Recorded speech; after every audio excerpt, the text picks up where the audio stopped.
Kimberly 8.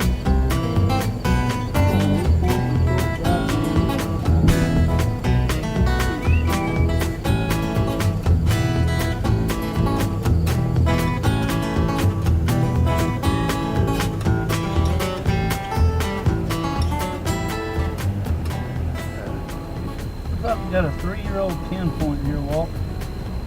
Nice middle-aged 10-point hill country deer.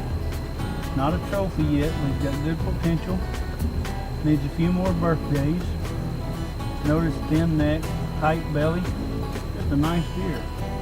Not a shooter yet, but certainly one that you'd want breeding in your herd. A nice deer. Note that long, slender body, still aerodynamic. Looks to be about a 14.5, 15-inch inside spread. He's got short tines, but he's got 10 typical points.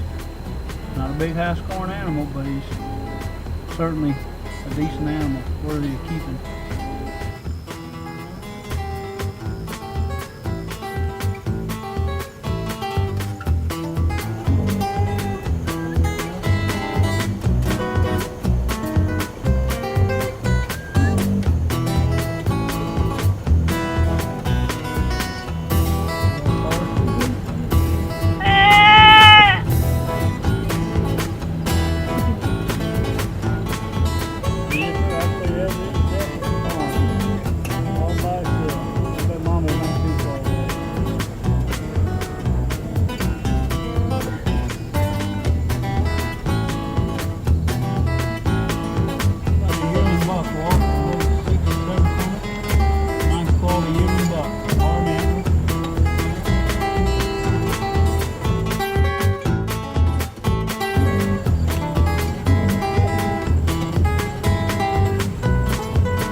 Too high.